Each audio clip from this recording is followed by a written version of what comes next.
Welcome to Sleepless Philosophers. Before the ideas begin, a small request: most of you who watch are not subscribed, and we've noticed this in the numbers, in the gap between views and the audience that stays.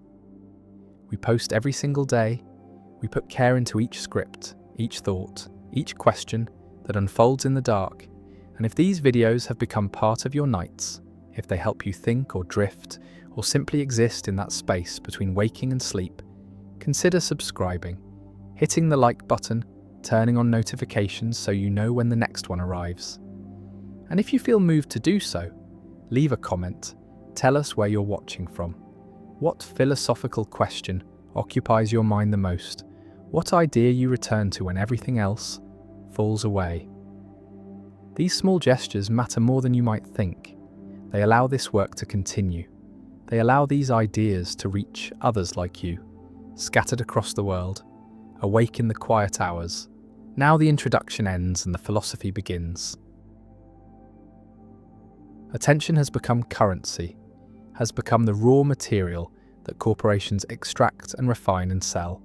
And this transformation happened quietly, happened gradually, happened so smoothly that most people did not notice they were becoming the product, did not realize that their consciousness had been colonized, that the hours of their lives were being auctioned to the highest bidder, that every moment of awareness was being monetized by platforms designed not to inform or connect or entertain, but to harvest, to capture, to hold the gaze for as long as possible and convert that holding into profit. And the genius of this system is that it does not feel like exploitation, does not feel like theft, feels instead like choice, like freedom, like the vast menu of options that modernity provides. But the choice is curated, is algorithmically optimized, is designed to keep the user inside the platform, inside the feed, inside the cycle of stimulus and response that generates data. And the data is what matters.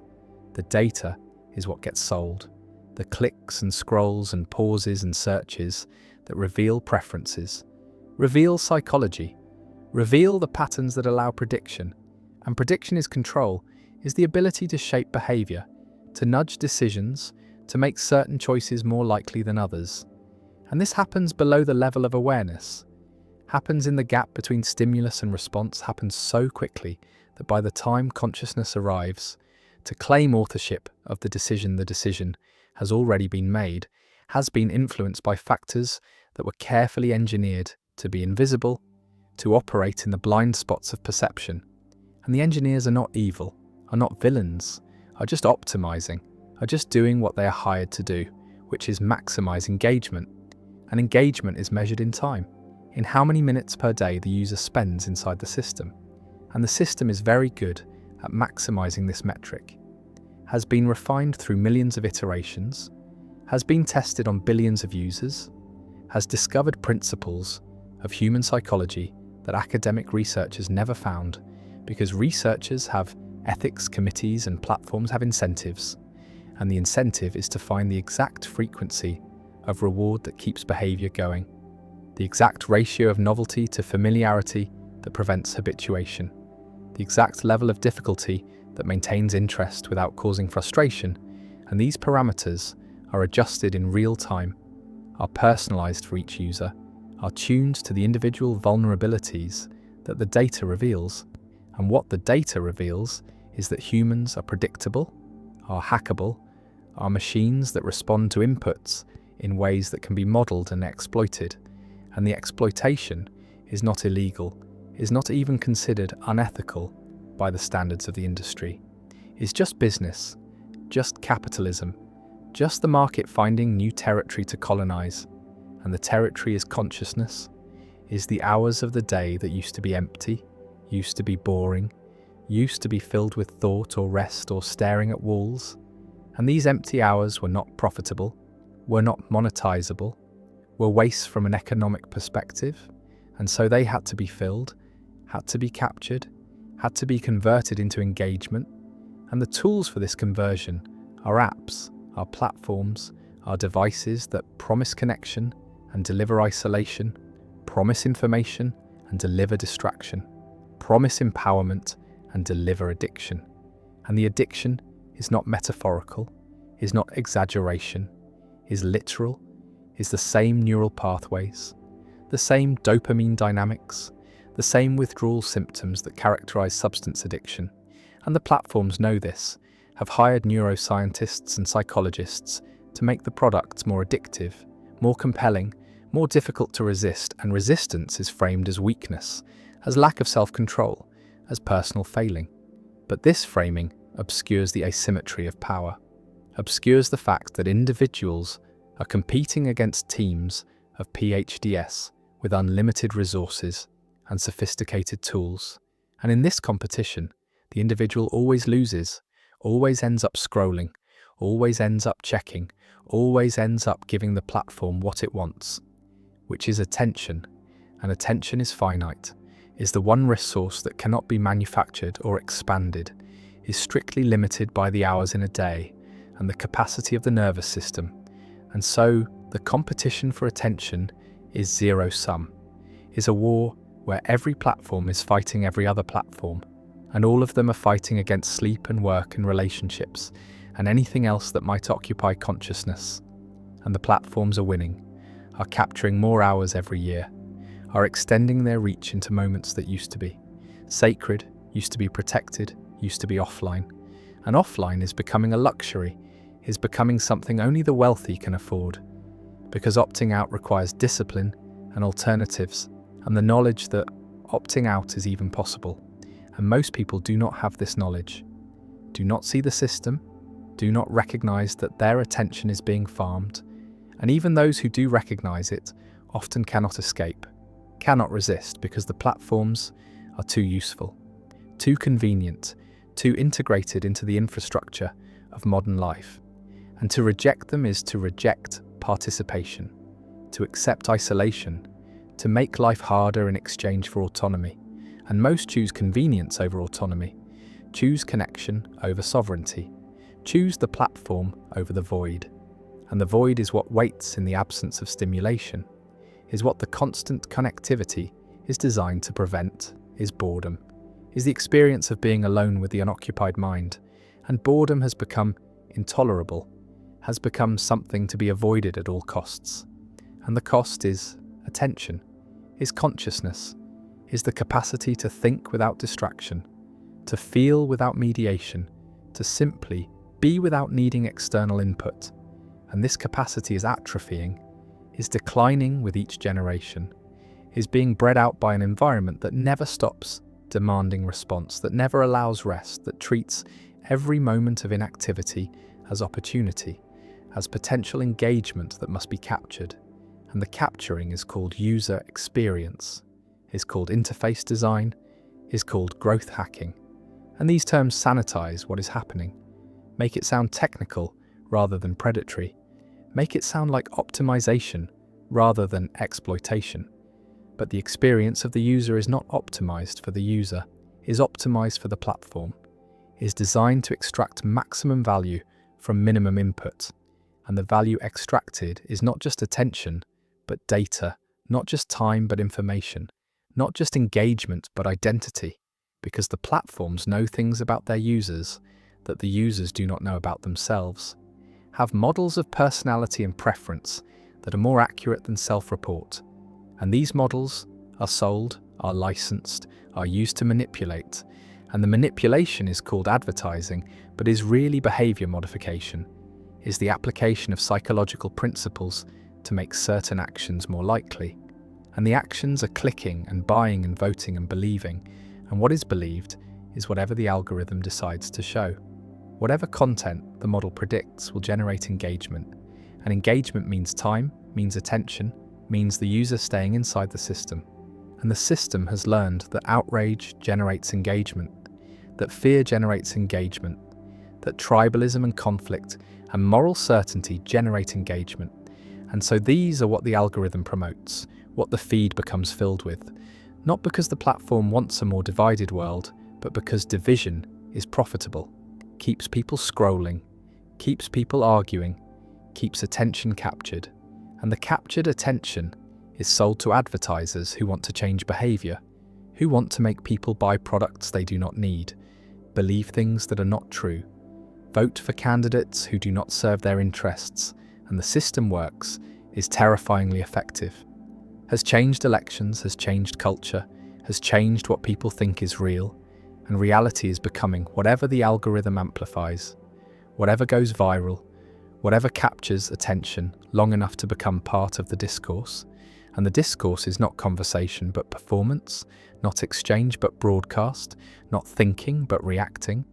And reaction is what the system wants, is faster than reflection, is more primitive, is easier to predict and manipulate.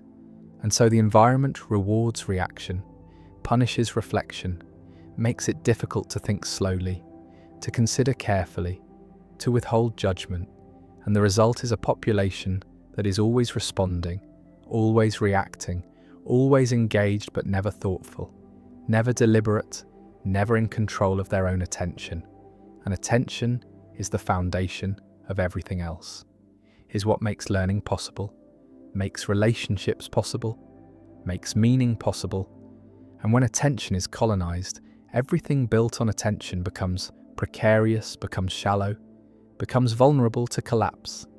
And the collapse is already happening, is visible in the epidemic of anxiety and depression, in the inability to focus, in the fragmentation of identity, in the sense that life is accelerating, that there is never enough time, that something important is being lost, but it is not clear what or how to get it back.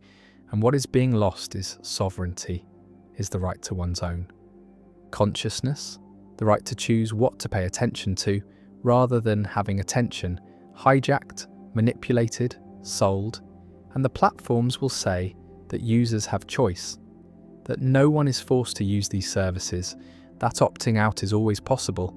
But this is disingenuous, is like saying that people choose to breathe polluted air because they could move, could leave the city, could find somewhere clean.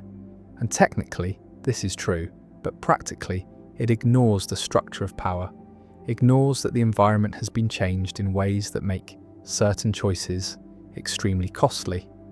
That opting out of the attention economy means opting out of employment, education, social connection, civic participation. And so the choice is not really a choice, is coerced by circumstance, by the fact that the platforms have become infrastructure, have become the roads on which modern life travels. And to refuse them is to refuse modernity, to accept marginalization, and most cannot afford this refusal. And so they stay, keep scrolling, keep checking, keep giving away their attention, and receiving in return the feeling of being connected, being informed, being free, when really they are isolated, distracted, captured. And the freedom is the freedom of the hamster wheel, the freedom to run without going anywhere, the freedom to choose between options that have all been curated to serve the same end, and the end is profit, is the conversion of attention into money, is the monetization of consciousness itself. And this monetization was not possible before, was not technically feasible, required technologies that did not exist, required smartphones and algorithms, and the infrastructure to track and analyze and predict behavior in real time. And now that the infrastructure exists, it will not be dismantled, will not be voluntarily abandoned, because it's too valuable, too profitable, too central to the business models of the most powerful corporations in history. And these corporations are not accountable to users, are accountable to shareholders. And shareholders care about growth, care about returns, care about the numbers going up. And the numbers go up when engagement goes up, when attention is captured more effectively, when the competition is crushed and the market is monopolized. And monopoly is what has been achieved, is what the platform economy tends toward, because platforms benefit from network effects, from being where everyone else is. And this creates winner-take-all dynamics, creates situations where one or two platforms dominate, and alternatives cannot compete, cannot offer enough value to overcome the switching costs. And so the users are locked in, are prisoners of convenience, are unable to leave without losing access to the networks that have become essential. And the platforms know this, exploit this, degrade the experience slowly, introduce features that users hate but tolerate because the alternative is worse, is disconnection, and disconnection is unthinkable, has become synonymous with isolation, has become the thing that the attention economy promises to save us from while actually delivering it. Because connection through a screen is not connection, is simulation of connection, is the appearance without the substance, is the feeling without the reality. And the reality is that real connection requires presence, requires attention that is not divided, not distracted, not mediated by an algorithm that is optimizing for something other than the relationship. And such attention is becoming rare, is becoming a gift that few can afford to give, because attention is the thing being taken, is the thing being sold, is the thing that there is never enough of, because it is always being redirected, always being pulled toward the next notification, the next update, the next thing designed to capture and hold and extract. And the extraction is invisible, feels like nothing, feels like just a moment, just a quick check, just staying informed. But the moments accumulate, the checks compound, and hours dissolve into fragmented minutes, into broken attention that cannot sustain thought, cannot maintain focus, cannot build anything that requires depth or complexity or sustained engagement. And depth is what is being lost, is what the attention economy is incompatible with, because depth requires time, requires the ability to stay with difficulty, to tolerate confusion, to sit with questions that do not have immediate answers. And the platforms cannot tolerate this, cannot allow users to sit, must keep them moving, must keep them scrolling, must keep them in the state of perpetual seeking that never finds, perpetual consuming that never satisfies. And satisfaction is the enemy, is what would cause the user to stop, to disengage, to leave the platform. And so satisfaction must be prevented, must be deferred, must be replaced with the promise of satisfaction, with the feeling that the next thing will be the thing, the next scroll will reveal something worth the time. And this promise is never fulfilled, is never intended to be fulfilled, is the mechanism that keeps the machine running, keeps the user trapped in the loop.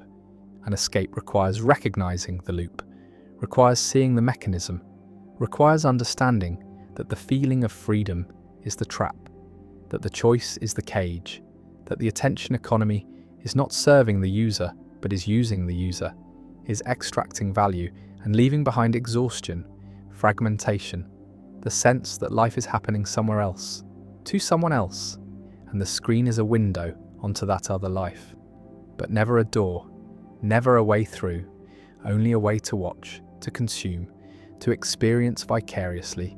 And vicarious experience is not experience, is its negation, is the replacement of doing with watching, of living with scrolling, of being with performing. And performance is what the platforms demand. Demand the curation of identity, the presentation of self that is always positive, always successful, always enviable. And this performance is exhausting, is alienating, is the source of the anxiety that drives people back to the platforms looking for relief. And the platforms provide relief in the form of more content, more distraction, more opportunities to forget that the self being performed is not the self being lived, that the gap between them is growing, that authenticity is becoming impossible in an environment that punishes vulnerability and rewards spectacle. And spectacle is what the algorithm amplifies, what goes viral, what captures attention at scale. And attention at scale is what matters, is what generates revenue, is what makes certain voices loud and others silent. And the silence is not absence but erasure, is the algorithmic decision that certain content does not generate engagement, does not deserve distribution, does not align with the platform's interests, and interests are commercial, are about keeping users inside the system. And anything that might cause users to leave, to think, to question, to disconnect, is deprioritized, is hidden, is effectively censored not by decree but by code, by the automated decisions of systems that have no conception of truth or value or importance, only of engagement, And engagement is the wrong metric, is optimizing for the wrong thing, is maximizing time spent rather than time well spent. And the distinction matters because not all attention is equal. Some attention is nourishing and some is depleting. Some makes life richer and some makes it poorer. But the algorithm cannot distinguish, does not care, measures only duration and intensity. And intensity is easy to generate through outrage, through fear, through the triggering of emotions that demand response. And so the feed becomes a stream of triggers, becomes designed to provoke, to upset, to capture attention through the primitive circuits that evolved to detect threat. And these circuits are not designed for the modern world, are designed for a world where threats were physical, immediate, escapable, not abstract, permanent, global, and the mismatch creates chronic activation, creates a state of perpetual vigilance that wears down the nervous system, that depletes resources, that makes rest impossible because the threats never stop, the feed never ends, the notifications never cease, and the only way to stop them is to disconnect, to turn off, to reclaim attention. But disconnection feels dangerous, feels like missing something, feels like falling behind, and falling behind is unacceptable in a culture that valorizes productivity, that measures worth in output, that treats every moment as resource to be optimized. And optimization means elimination of waste. And waste includes rest, includes boredom, includes the empty time that used to be when consciousness could wander, could explore, could discover itself. And this discovery is what is being prevented, is what the colonization of attention makes impossible. Because to know oneself requires attention turned inward, requires time that is not filled, requires boredom. And boredom is not absence, but presence, is the mind meeting itself without distraction, without mediation, without escape. And this meeting is where insight comes from, where creativity comes from, where meaning comes from. But the platforms cannot monetize insight, cannot sell creativity, cannot profit from meaning. And so these are sacrificed, are traded for engagement, for the illusion of productivity, for the feeling of being busy that is actually being used, being exploited, being colonized. And the colonization is complete when it becomes invisible, when it feels like nature, when the user cannot imagine life without the platform, cannot remember what attention felt like before it was captured, cannot conceive of consciousness that is not mediated, not monetized, not owned by someone else. And ownership is what has been achieved, is what the attention economy has accomplished, not through force but through design, through the slow accumulation of habits that become dependencies, through the gradual adjustment of expectations until constant connectivity feels normal and solitude feels strange.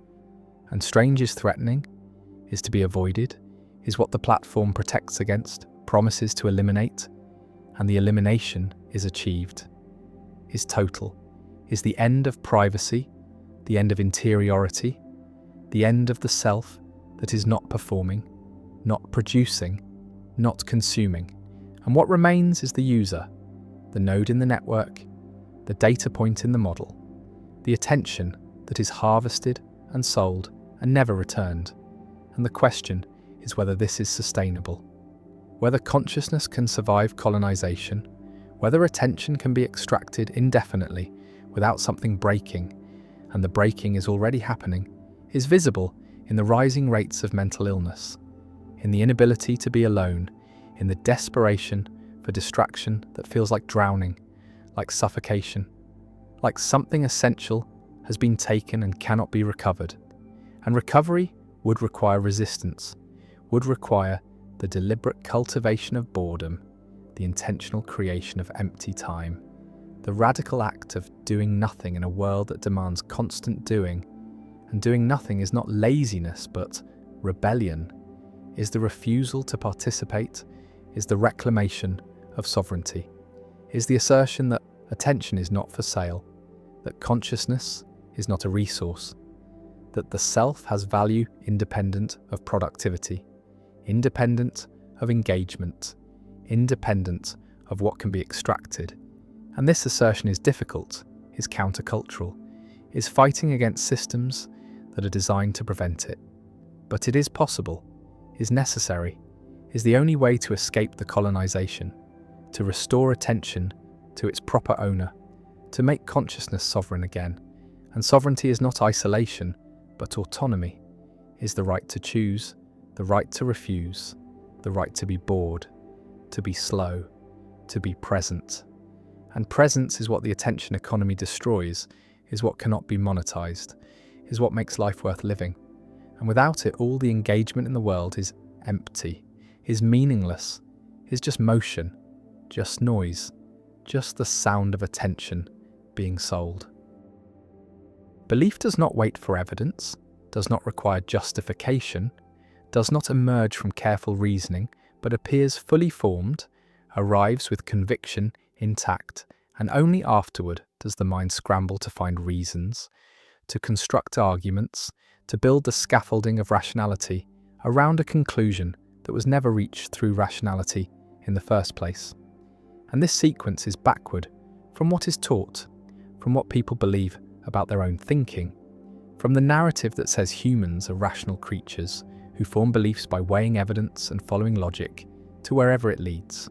But the narrative is false, is a story the conscious mind tells about processes. It does not control and barely witnesses, because the formation of belief happens beneath awareness, happens in systems that operate according to principles that have nothing to do with truth and everything to do with survival, with coalition, with identity, with the deep need to belong to a group and signal loyalty to that group through the adoption of its beliefs. And the adoption is not chosen, is not deliberate, is automatic, is the result of exposure and repetition and emotional resonance. And once a belief is formed, it becomes self-protecting, becomes resistant to challenge, becomes the lens through which all subsequent information is filtered. And the filter is not neutral, does not simply organize data, but actively distorts it, amplifies what confirms, and minimizes what contradicts. And this distortion is not dishonesty, but cognition, is the normal operation of a mind that is not designed to find truth, but to maintain coherence, to protect existing beliefs from disintegration, to avoid the cognitive and social costs of changing one's mind. And the costs are high, are often higher than the costs of being wrong, because being wrong in private is invisible, but changing one's mind in public is betrayal, is defection, is the signal that one is unreliable, is not committed, is willing to abandon the group. And groups punish this, punish uncertainty, punish the appearance of wavering, reward certainty even when the certainty is unjustified, especially when it is unjustified. Because justified certainty requires evidence, and evidence is ambiguous, and ambiguity is threatening to group cohesion, but unjustified certainty, certainty that comes from faith, from commitment, from identity, is the strongest signal of loyalty, is the proof that one believes not because the evidence compels, but because the group demands, and this demand is the engine of belief, is what makes convictions stick, what makes them resistant to argument, what makes smart people believe wrong things, not despite their intelligence, but because of it. Because intelligence is a tool, and tools can be used for any purpose, including the purpose of defending beliefs that were never formed through intelligence in the first place. And the defense is sophisticated, is elaborate, is often more complex than the defenses offered by less intelligent believers, because the intelligent mind has more resources, more information, more ability to construct rationalizations that sound convincing, that appear logical, that give the impression of having been arrived at through careful thought when really they are working backward from a conclusion that was never in question.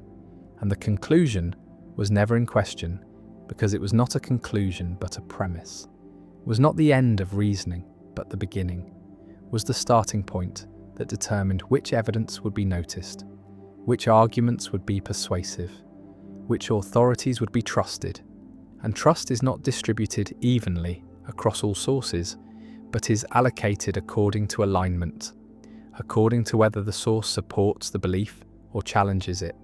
And sources that support are credible, are reliable, are worth listening to, while sources that challenge are biased, are corrupt, are motivated by hidden agendas. And this asymmetry is not recognized by the believer, is not seen as bias but as discernment, as the ability to distinguish good information from bad. And the distinguishing is easy because good information is information that confirms, and bad information is information that contradicts.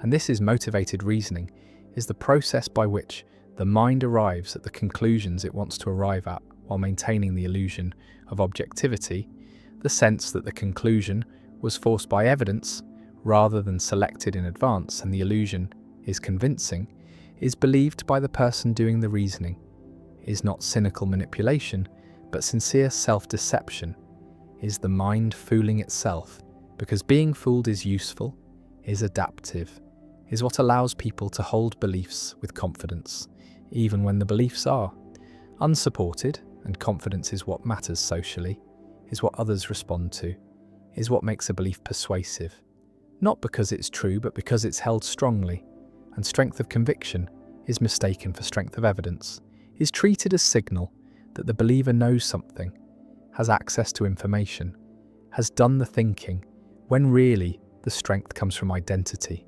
from the fact that the belief is tied to who the person is, to what group they belong to what side they are on. And sides are not chosen through reasoning, are chosen through affiliation, through accidents of birth and circumstance, through exposure to certain narratives at formative moments. And once the side is chosen, the beliefs come with it, come as package, come as the price of membership.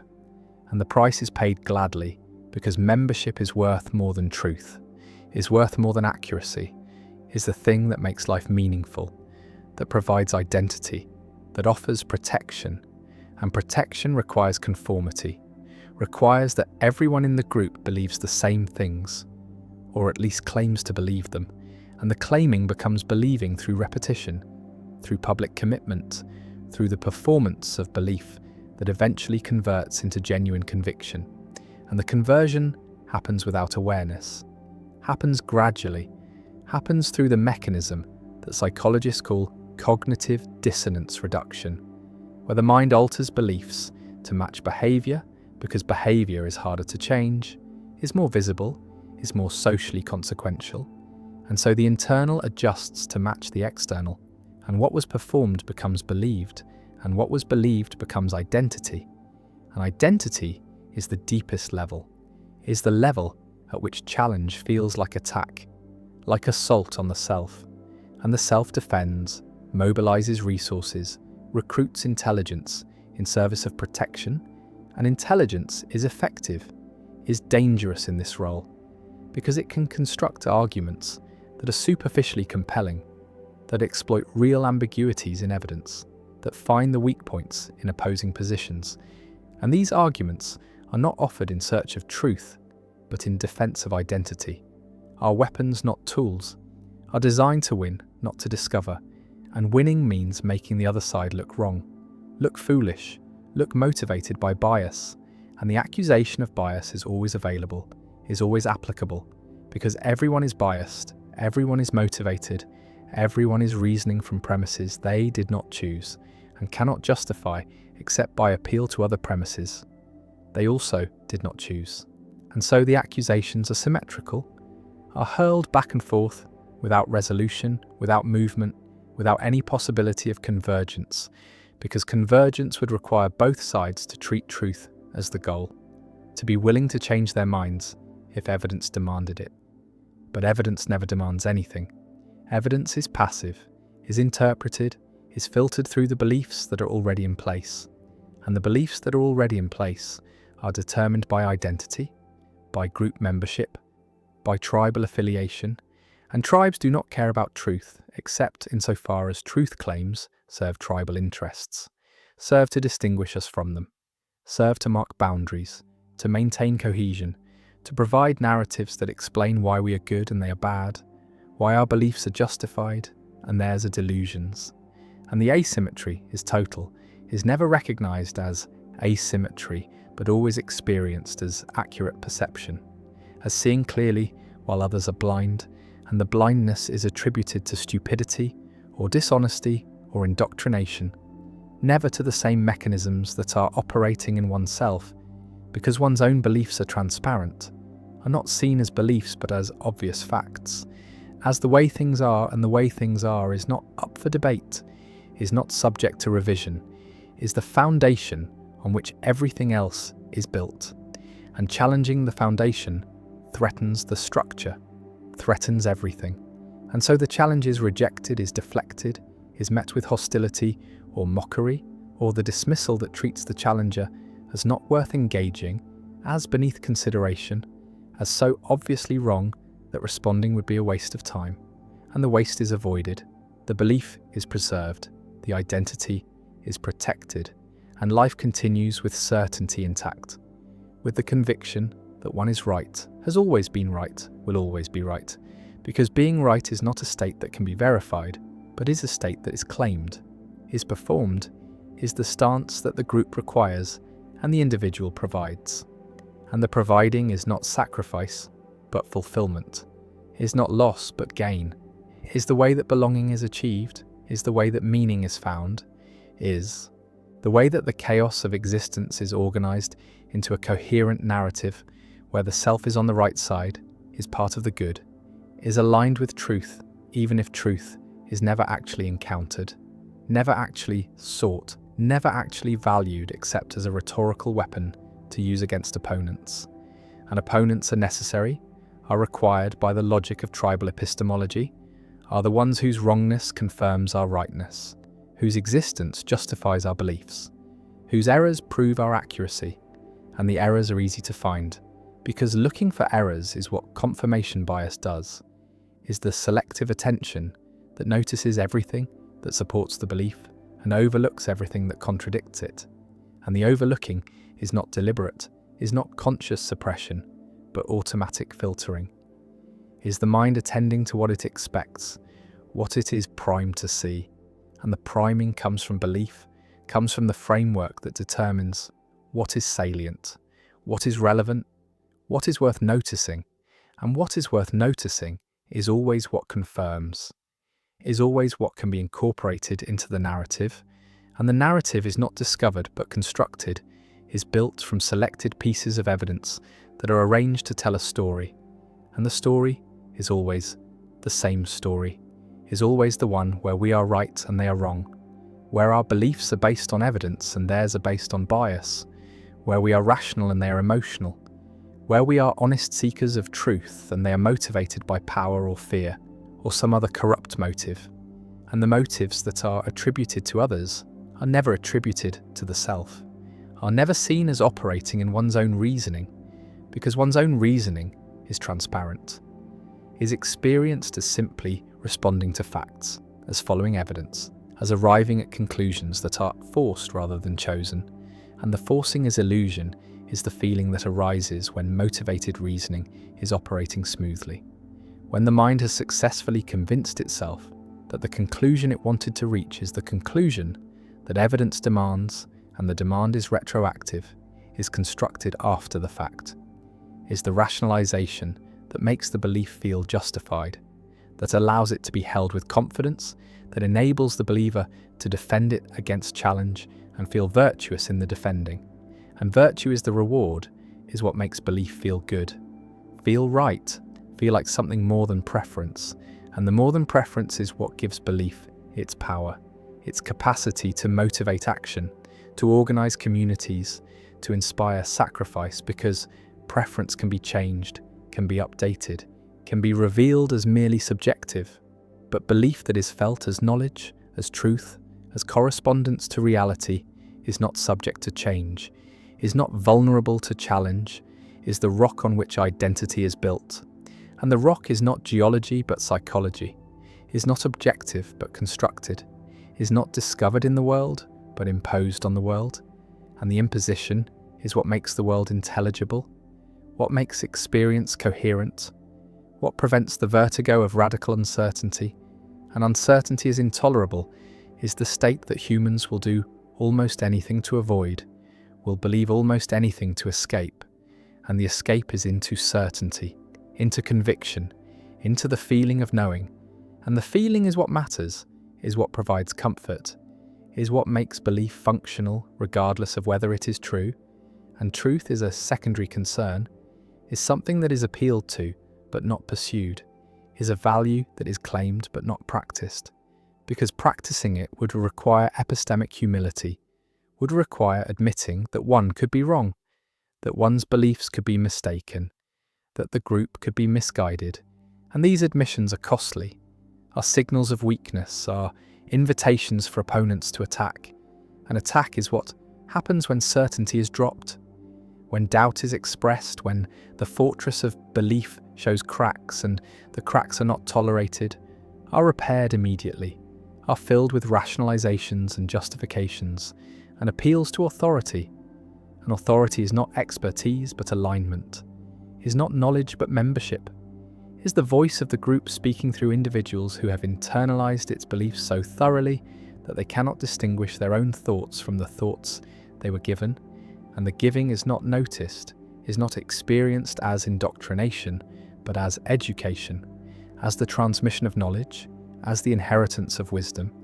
And wisdom is what every group claims to possess, is the special access to truth that justifies its existence, that explains why belonging matters, why loyalty is required, why defection is unforgivable, and the unforgivable is treated with expulsion, with shunning, with the withdrawal of recognition that makes social existence possible, and the possibility of this withdrawal is what keeps believers in line, keeps them performing the beliefs, even when doubt arises, even when evidence contradicts, even when the rational part of the mind recognizes that the belief is unsupported, because the rational part is weak, is outvoted by the social part, by the emotional part, by the parts that understand that survival depends on belonging, and belonging depends on belief. And so belief is maintained, is performed, is protected against challenge, not because it is true, but because it's necessary, is the price of membership, is the cost of identity, and the cost is paid continuously, is paid in the suppression of doubt, in the dismissal of contrary evidence, in the construction of elaborate rationalizations that allow the belief to persist despite its failures, despite its contradictions, despite the mounting evidence that it is wrong, and wrong is what every belief eventually becomes, is the fate of all convictions that are held rigidly, that refuse to update, that treat themselves as final, as complete, as not subject to revision, because the world changes, because evidence accumulates, because what was plausible becomes implausible, and the implausible becomes undeniable, and the undeniable is denied anyway,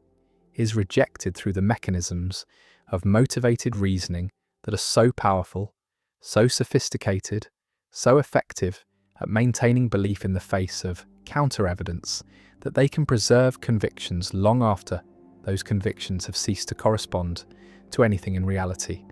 And the lack of correspondence does not matter, does not affect the strength of belief, does not reduce confidence, because belief is not about correspondence, is not about mapping the world accurately, is about maintaining identity, maintaining belonging, maintaining the narratives that make the group cohere. And coherence is more important than accuracy, is more valuable than truth, is what holds communities together, what makes collective action possible, what allows humans to coordinate at scale.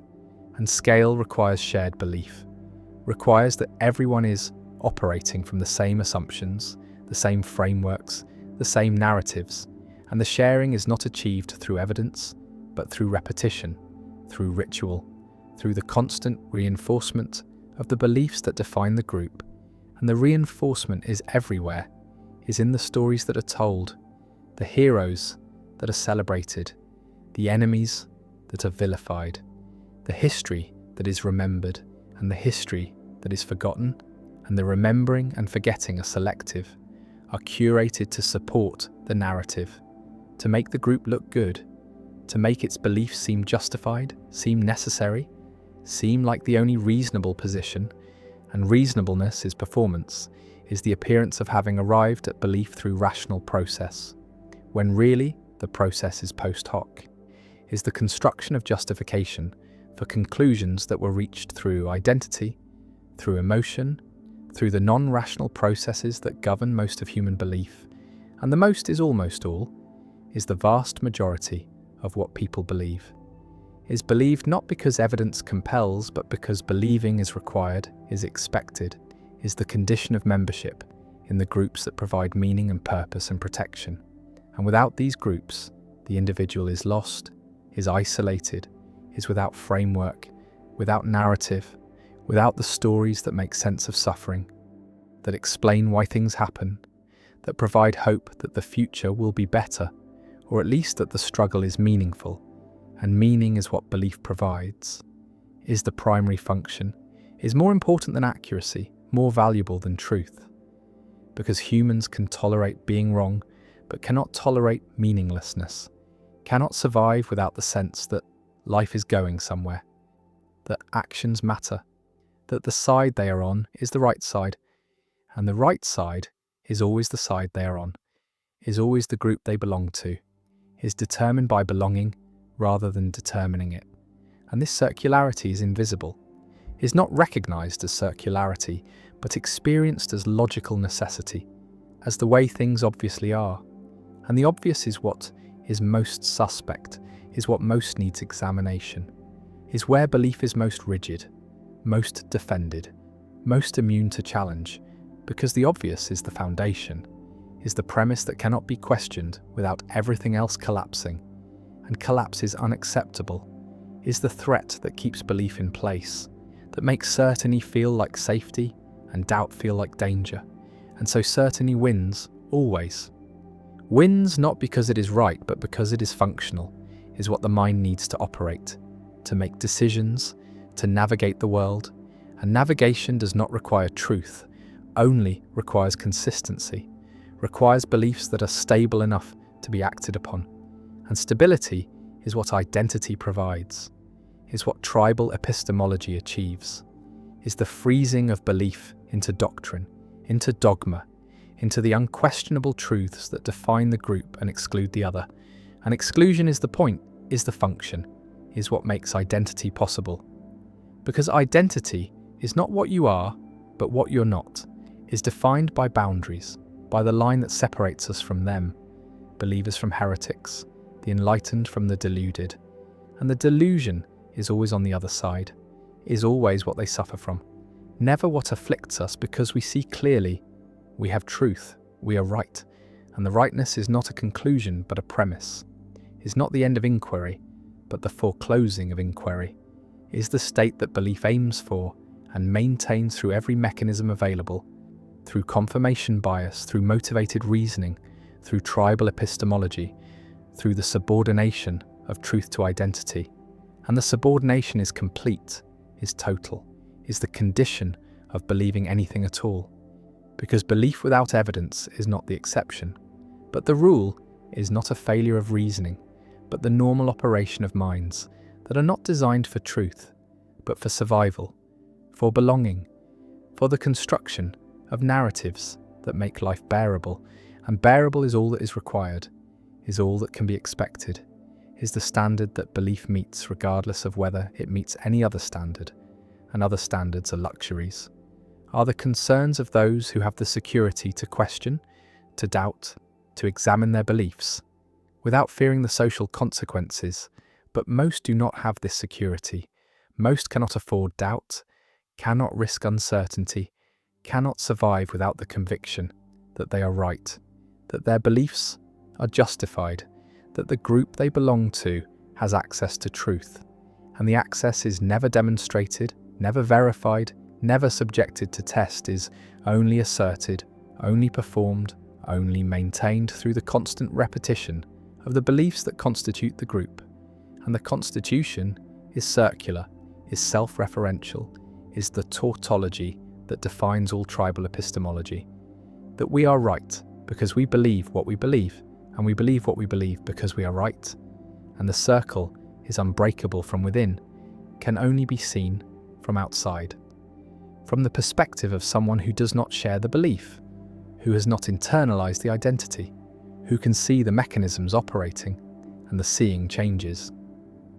Nothing convinces no one, because the believer is not operating from evidence and cannot be swayed by evidence, is operating from identity and can only be swayed by changes in identity, by shifts in belonging, by the rare and difficult transformation that allows a person to leave one group and join another, to abandon one set of beliefs and adopt another. And the adoption is not reasoned, but is the same non-rational process operating in a different direction, is the formation of new convictions without evidence, is the replacement of one certainty with another certainty. And the certainty is what matters, is what the mind needs, is what belief provides, regardless of content, regardless of truth, regardless of anything except the function of making the world intelligible, making the self coherent, making belonging possible. And possibility is all that belief promises, is all that it delivers, is the opening of a space where life can be lived with conviction, with purpose, with the sense that one knows what is true and what is false, what is good and what is evil, what side to be on and what side to oppose, and the opposition is necessary, is required by the structure of belief, is what makes belief matter, what gives it weight, what makes it worth defending, worth fighting for, worth holding on to, even when every rational consideration suggests it should be abandoned, because abandoning belief is abandoning identity, is abandoning belonging, is abandoning meaning, and meaning is what makes existence tolerable, is what makes life worth living. And this worth is not measured in truth, but in function, not in correspondence, but in coherence, not in accuracy, but in the capacity to organize experience into narratives that can be shared, that can be believed, that can be held, with the conviction that comes not from evidence but from faith. And faith is not the opposite of reason, but its foundation is the ground on which all reasoning occurs, is the set of premises that cannot themselves be justified but must be assumed, must be taken on faith, must be believed without evidence, because evidence requires premises, and premises require faith, and the faith is inescapable, is built into the structure of belief, is what makes belief possible, is what makes the mechanics of belief mechanical, automatic, operating below awareness, producing convictions that arrive fully formed and are only later dressed in the clothing of reason, given the appearance of having been derived from evidence when really they were derived from identity, from belonging, from the deep and desperate human need to be part of something larger, to believe something strongly, to know with certainty, even if the knowing is illusion, and the certainty is performance, and the belief is wrong. The illusion of pure presence. Western philosophy has been obsessed with presence, with the idea that meaning is fully present to consciousness, that words capture thoughts directly, that speech delivers truth immediately, that understanding happens in a moment of transparent access where mind grasps reality without mediation, without delay, without the contamination of signs and symbols. And this obsession runs from Plato through Descartes to Husserl, this dream of pure presence, of meaning that is simply there, fully present, completely accessible, uncontaminated by absence or difference or time. And Derrida spent his career showing that this dream is impossible, that presence is always haunted by absence, that meaning is never fully present, but always deferred, always dependent on what is not there, always structured by difference and delay. And this critique he called the deconstruction of logocentrism, the deconstruction of the metaphysics of presence, the showing that what philosophy took as foundational, what it built everything on, what it never questioned, was actually an illusion, a construction, a denial of what makes meaning possible in the first place. Logocentrism is the privileging of speech over writing, the assumption that spoken language is primary, is closer to thought, is more authentic, is the natural expression of meaning while writing is secondary, is derivative, is a mere representation of speech, a supplement that adds nothing essential, that could be eliminated without loss. And this privilege appears everywhere in philosophy, appears in Plato's suspicion of writing in the Phaedrus, appears in Rousseau's claim that writing corrupts natural speech, appears in Saussure's insistence that linguistics should study speech, not writing, appears in Husserl's phenomenology, where meaning is supposed to be present to consciousness. In the living voice, in the moment of speaking, where thought and expression coincide, where there is no gap, no mediation, no absence, just the full presence of meaning to itself. And Derrida argues that this entire structure is based on a mistake, that speech is not privileged, that it depends on the same structures of absence and difference that characterize writing, that the opposition between speech and writing is false, that what philosophy tried to exclude, tried to marginalize, tried to treat as secondary, is actually constitutive, is what makes meaning possible, and recognizing this requires rethinking everything philosophy has assumed about language and meaning and presence. The argument begins with Saussure, who showed that linguistic signs are arbitrary, that the connection between signifier and signified is conventional, not natural, that there is no resemblance between the sound tree and actual trees, that meaning comes not from positive content but from difference, from the fact that tree is not free, is not three, is not any other word, that each sign gets its meaning from its position in a system of differences, from what it is not rather than from what it is. And this means meaning is never simply present in a sign, is never contained in it, is always dependent on absence, on all the other signs that are not present but that structure, the meaning of this sign through their absence, through the differences that define the system.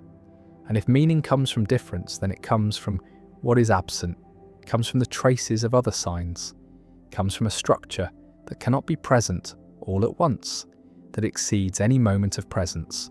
That means presence is always already contaminated by absence, always already structured by what is not there. Derrida takes this insight further with his concept of difference, spelled with an A instead of an E to mark a difference that cannot be heard in speech, that exists only in writing.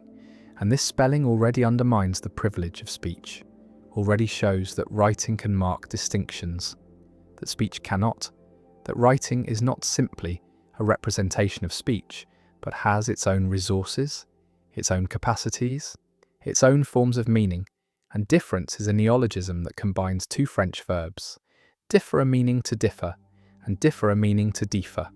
And Derrida uses this to capture the double movement of meaning.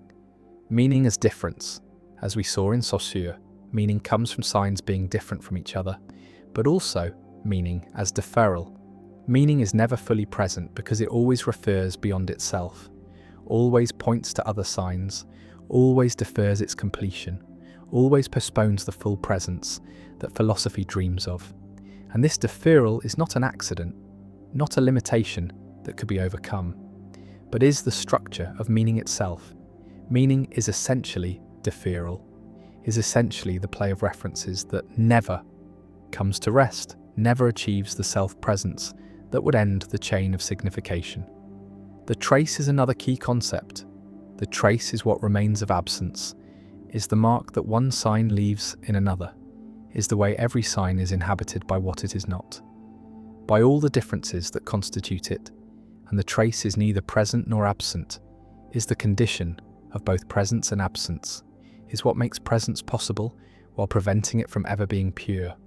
And philosophy has always tried to exclude the trace, tried to achieve pure presence, tried to eliminate mediation, tried to reach a point where thought and reality meet without the interference of signs. But this is impossible because thought is already sign, is already mediation, is already structured by difference and deferral and trace. And the dream of pure presence is the dream of a meaning that is not meaning, of a thought that is not thought, of a consciousness that transcends its own conditions of possibility. And this is why the dream always fails, why philosophy keeps encountering the same problems, why every attempt to ground meaning in presence leads to paradox and aporia, and the recognition that presence depends on what it tried to exclude. Husserl represents the culmination of the metaphysics of presence. His phenomenology tried to describe consciousness as it appears to itself, tried to bracket all questions of external reality and focus on the structures of experience. And he believed that in the living present, in the now of consciousness, meaning was fully present, that intentionality gave consciousness direct access to objects, that the voice was privileged because in speaking I hear myself speak. The signifier and the signified seem to coincide. There is no delay, no gap, no mediation, just the immediate self-presence of meaning.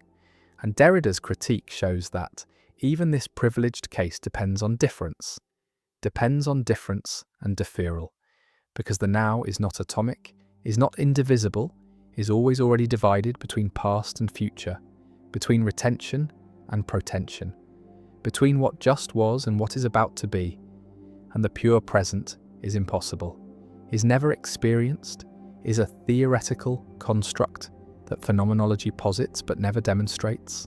And if the present is divided, then self-presence is divided, then the voice does not deliver unmediated meaning, but is already caught in the play of difference, already structured by trace and deferral, already contaminated by absence. The supplement is Derrida's term for what is supposed to be secondary, but turns out to be essential, what is supposed to add to something complete, but turns out to constitute it. And writing is the supplement to speech in the logocentric tradition. Writing is supposed to represent speech, to add nothing except the convenience of transmission across distance and time, to be a technology that speech could do without.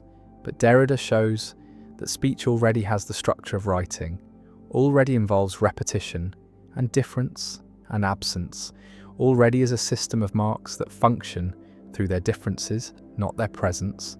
And what this means is that the supplement is not secondary, the supplement is originary. What seems to come after and add to is actually what makes possible what it supplements. And this reversal is characteristic of deconstruction, the showing that what the tradition marginalized as derivative is actually constitutive, that what was excluded as external is actually internal, that the hierarchy must be reversed or rather dissolved, because the terms are not opposed but entangled, and neither is prior to the other. Both depend on structures that exceed them. Rousseau provides Derrida with a key text. Rousseau's essay on the origin of languages argues that speech is natural and writing artificial, that speech expresses passion directly while writing is cold and mediated, that the progress of civilization involves the corruption of natural speech by artificial writing, and yet Rousseau's own text undermines this claim, shows writing doing things speech cannot do, shows that even his account of natural speech describes it in terms that apply to writing, describes it as involving representation and difference and absence. And Rousseau himself acknowledges that writing supplements speech, that it is dangerous precisely because it can do what speech does without the presence of the speaker. And this danger reveals that presence was never essential, that meaning can function in the absence of the speaker, that the supplement is not secondary but reveals the structure of what it supplements, reveals that speech was always already writing in the broad sense that Derrida gives to writing, the sense of archie-writing, the structure of difference and deferral and trace that makes all meaning possible. Plato's Phaedrus contains the same tension.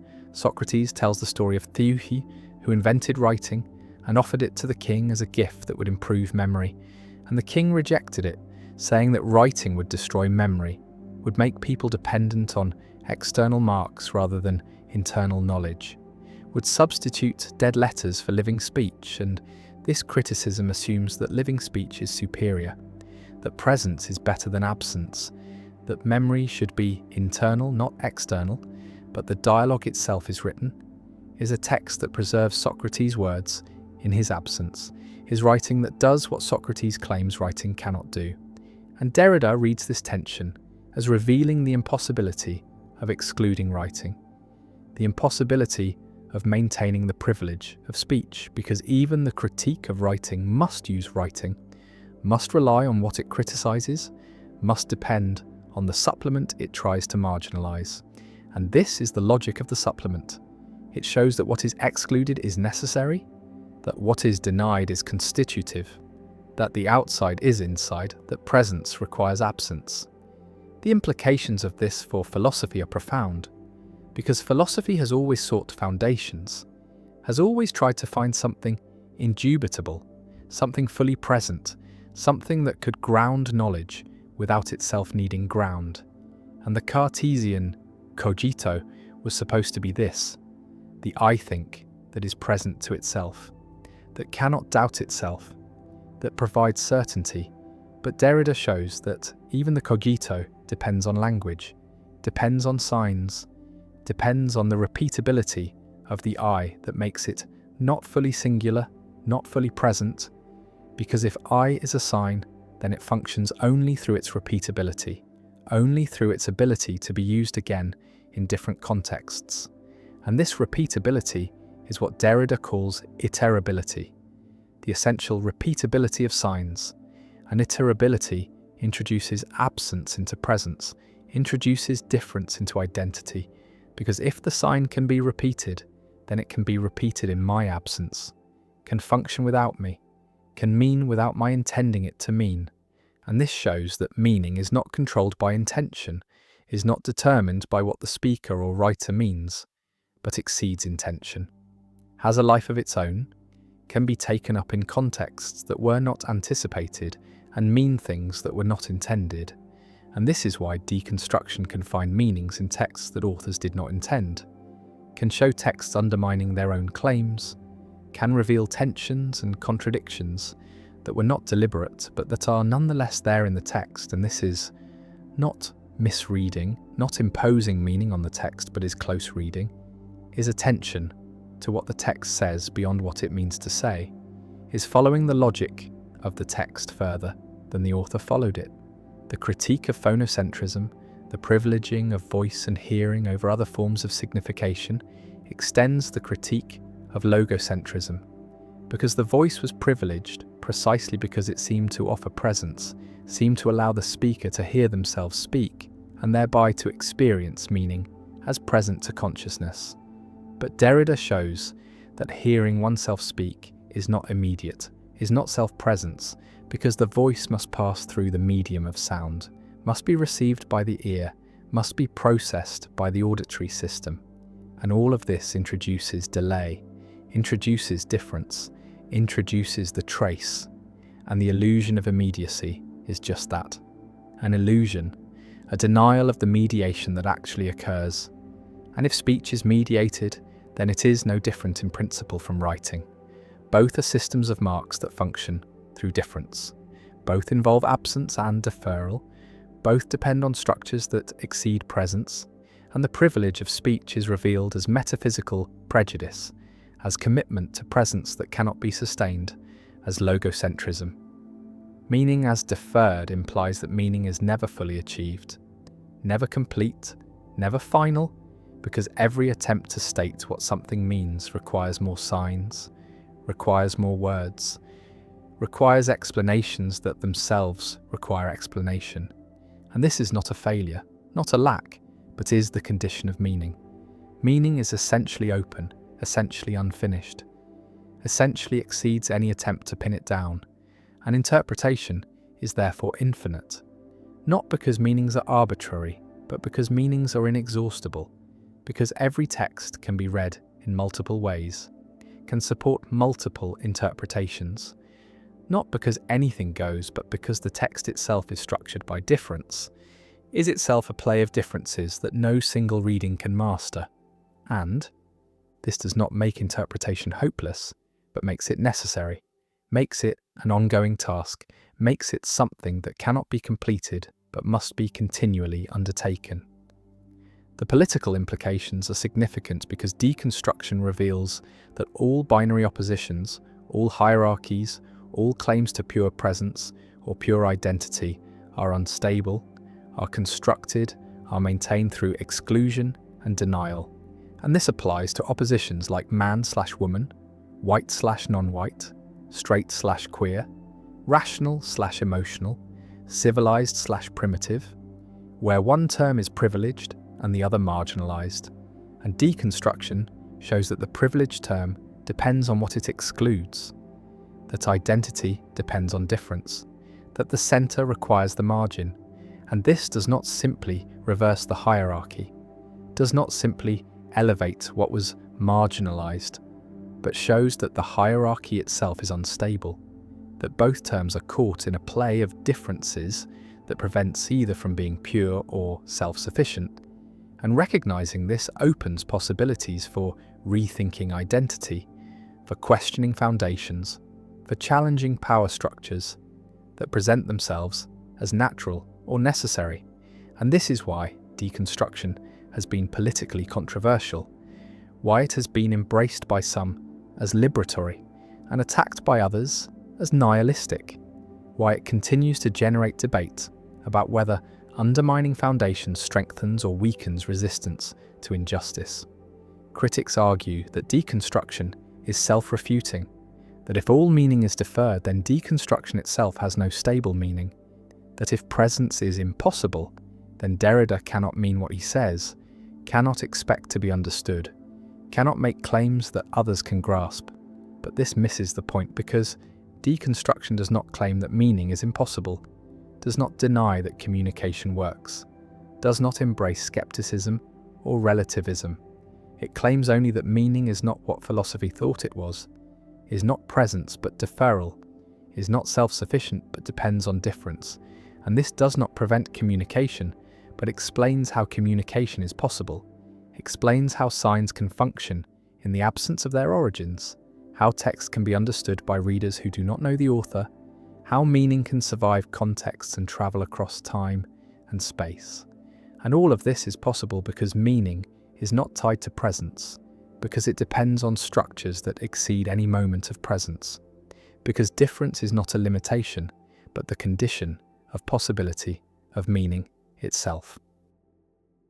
There are no moral rules, no principles that hold across all situations, no universal guidelines that can be written down and followed like instructions for assembling furniture.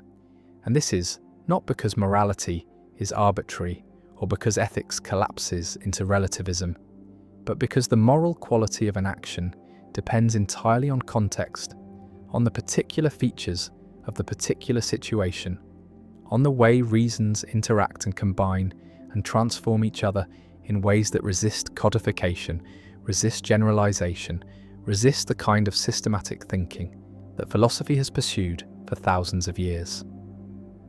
Jonathan Dancy calls this moral particularism, the view that ethical judgment does not require principles, that one can be a perfectly competent moral agent without believing in rules, without consulting maxims, without checking whether an action conforms to some universal law.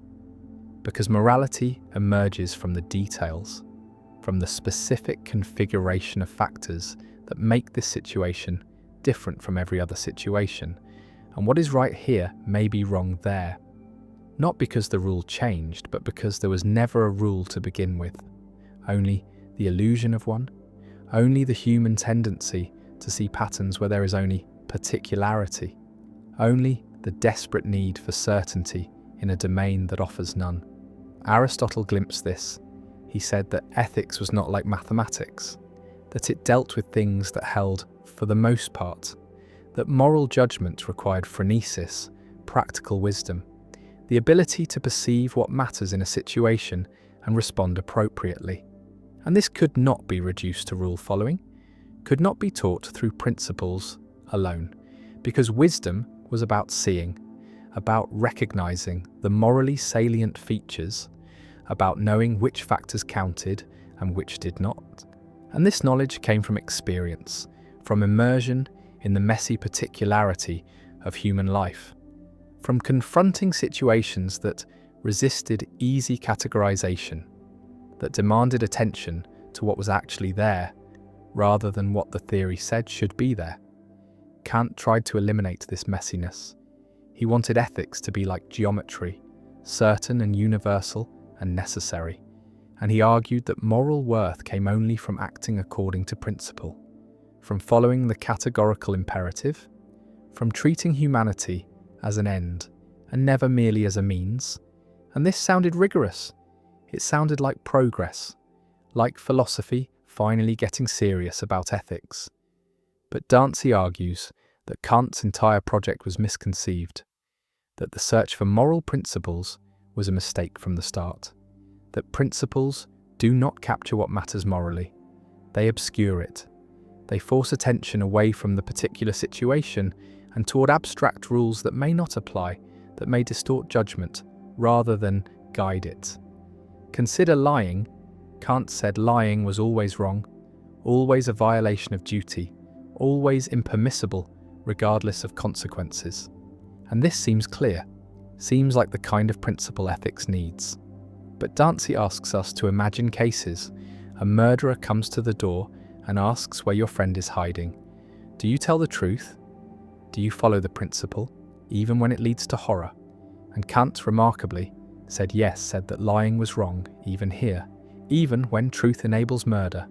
And this is where the principle reveals its inadequacy, its blindness to context, its inability to track what actually matters in the situation, which is not the abstract wrongness of lying, but the concrete reality of a life in danger, of a choice between honesty and complicity in violence. Mill tried to fix this with consequentialism, with the principle of utility, the idea that actions are right insofar as they promote happiness and wrong insofar as they promote suffering. And this seems more flexible, more sensitive to outcomes, more attuned to what actually matters. But Dantzi argues that consequentialism is just another form of generalism, another attempt to reduce morality to a principle. And the principle fails in the same way. It forces all situations through a single lens. It demands that everything be translated into units of pleasure and pain. It ignores the particular features that make one situation different from another, the commitments and relationships and histories that shape what is owed to whom, that make some considerations relevant and others not. And no principle can capture this. No rule can account for the holism of reasons, the way moral factors interact in ways that are not additive, not combinable according to fixed formulas, but emergent, context-dependent, irreducibly particular. The holism of reasons is Dantzi's central insight, the idea that a feature that counts in favour of an action in one context might count against it in another, or might be morally neutral in a third. And this is not because the principle changed, but because there is no principle, only the way reasons function in concrete situations. Consider pleasure. It seems like a good-making feature, something that counts in favour of an action. But the pleasure taken in another's suffering is not good, it is contemptible. It transforms what might have been a reason into something else entirely. And this transformation is not rule-governed. It emerges from the particular configuration of features, from the relationship between pleasure and cruelty, between satisfaction and harm. And no principle can predict this in advance. No rule can tell you when pleasure counts positively and when it does not, because the answer depends on details that resist formalization, that require attention to the specific case, to the particular way elements combine and interact and generate moral significance. Ross saw this problem and tried to solve it with prima facie duties, with the idea that principles hold other things being equal, that there are multiple duties that can conflict, and when they conflict one must judge which is weightier in the particular situation. And this seems like a compromise between generalism and particularism, a way to preserve principles while acknowledging context. But Dantzi argues that prima facie duties do not solve the problem, they only relocate it, because the judgment of which duty is weightier is itself particularist. It requires attention to the specific features of the situation. It requires exactly the kind of moral perception that particularism emphasizes. And if that perception is doing all the work, if the real moral judgment happens when deciding between competing duties, then the principles are not guiding action. They are just labels for types of considerations, and the substantive work is being done by particularist judgment, by the ability to see what matters here and now, not by consulting rules, but by attending to reality. Hare tried to rescue generalism with supervenience, with the idea that if two situations are identical in their natural properties, they must be identical in their moral properties, that moral facts supervene on natural facts. And this seems right. It seems like a minimal constraint on moral judgment, that one cannot say this action is right, and that action is wrong if they are exactly the same in every non-moral respect. But Dante accepts supervenience while denying that it entails generalism, because supervenience is just the claim that morality is not arbitrary, that it tracks features of situations, but it does not follow that those features function according to principles, that they behave the same way in every context, that they can be codified into rules. And this is the crucial distinction between the idea that morality is reason responsive, that it answers to facts about situations, and the idea that it is principle-based, that it can be systematized into universal laws. And Dante argues that the first is true and the second is false, that ethics is responsive to reasons without being governed by principles, that judgment can be rational without being rule-following, that one can give explanations for moral claims without appealing to generalizations. This seems strange. It seems like judgment without principles must be arbitrary, must be mere intuition, mere feeling, mere subjective response. And this is the standard objection to particularism, the charge that it collapses into relativism or emotivism or some form of irrationalism. But Dante insists that particularist judgment is rational, that it can be defended, can be explained, can be argued for. But the defense does not take the form of deriving the judgment from a principle. It takes the form of pointing to features of the situation, of saying, look at this, see how it matters, see how it combines with that to generate this moral requirement.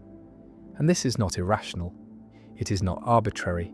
It is simply a different form of rationality, one that operates at the level of the particular rather than the universal, one that trusts perception rather than deduction, one that recognizes that moral reality is too complex, too context-dependent, too holistic to be captured in rules. Wittgenstein would have recognized this. His discussions of rule-following showed that rules do not apply themselves, that every application of a rule requires interpretation, requires judgment about whether this case falls under the rule, and that judgment cannot itself be rule-governed on pain of infinite regress. And this means that, at some point, judgment must be direct, must be a matter of seeing how to go on, of recognizing the similarity or difference without consulting a further rule. And if this is true for linguistic rules, it is even more true for moral rules, where the situations are more complex, the factors more numerous, the interactions more unpredictable, and the idea that one could capture all of this in a set of principles seems not just difficult, but incoherent, seems to misunderstand what morality is, how it functions, what it demands of moral agents. McDowell follows this line. He argues that moral knowledge is perceptual, that the virtuous person sees what is required, sees the morally salient features the way one might see that a painting is balanced, or that a joke is cruel. And this seeing is not mediated by principles, it is direct responsiveness to features of the situation. And someone who lacks this responsiveness, who cannot see what matters, cannot be helped by being given rules. Because the problem is not that they do not know the rules, but that they do not see what the rules are supposed to be about. They lack the sensibility that makes moral judgment possible. And this sensibility is developed through experience, through habituation, through becoming the kind of person who attends to certain features and responds to them appropriately. And this is not a matter of internalizing principles, but of refining perception, of learning to see what matters and why it matters and how it matters in this particular case.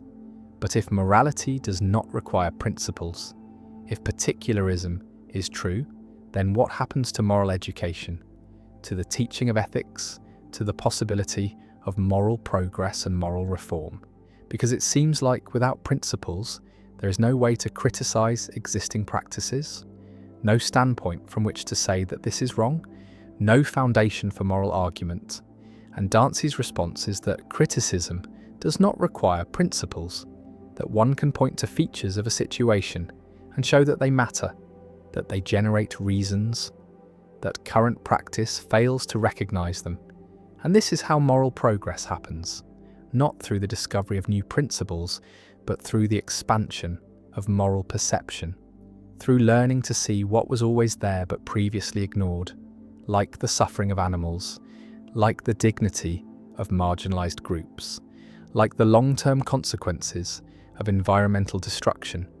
And these insights are not derived from principles, but from attention to particulars, from refusing to look away, from recognizing that features previously dismissed as irrelevant are in fact morally significant. And this recognition does not require a theory, it requires only the willingness to look, to attend, to respond. Murdoch understood this deeply. She argued that morality was about attention, about the quality of consciousness one brings to situations, about whether one sees clearly or through the distorting lens of selfishness, fear, resentment, pride. And the moral task was not to follow rules, but to purify vision, to remove the obstacles that prevent one from seeing reality as it is. And this was a lifetime's work, a continuous effort of reorientation, of turning away from fantasy and toward truth. And principles could not do this work.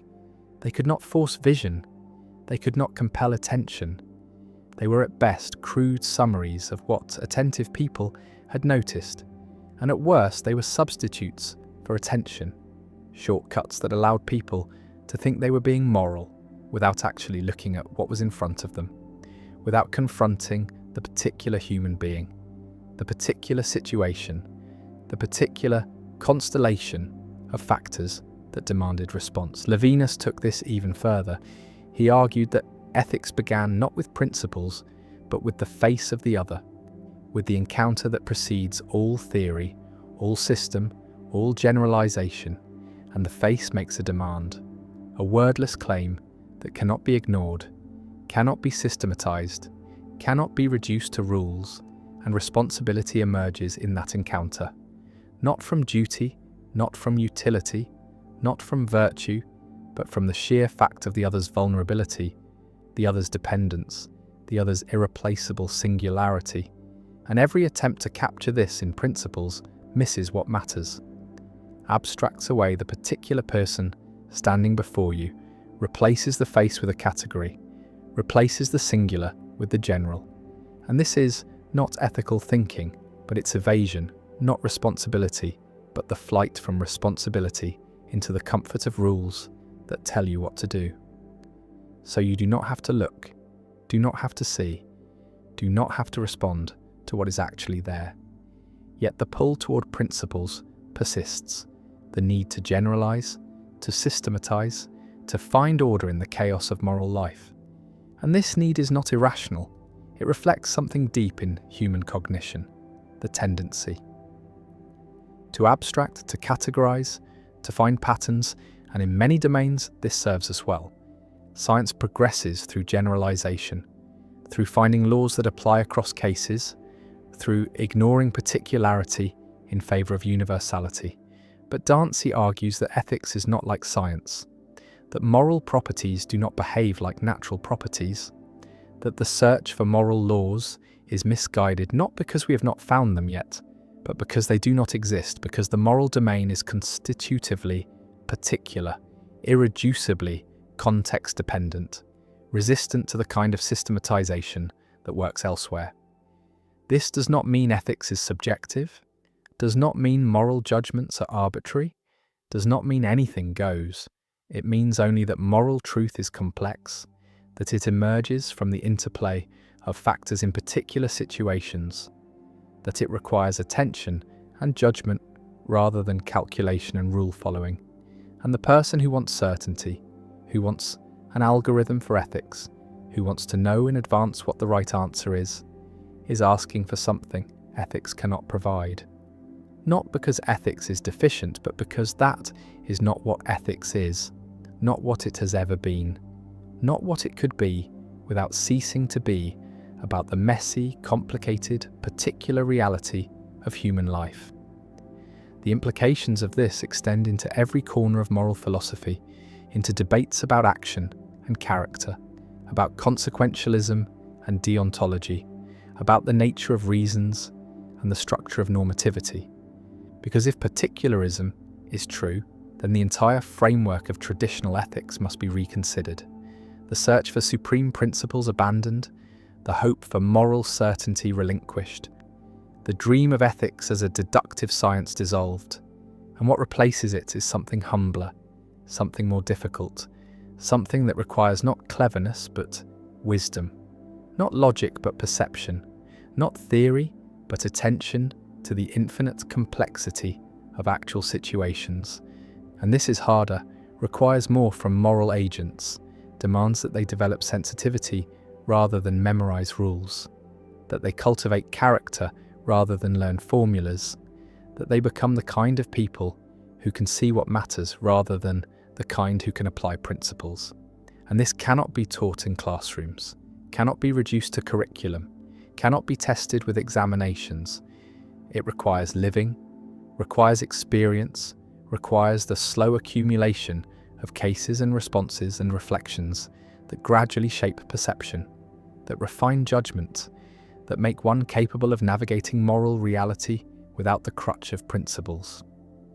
Consider promising. It seems like a clear case for principles. You ought to keep your promises. Seems as close to a moral rule as anything gets. And yet even here context intrudes. A promise made under duress does not bind.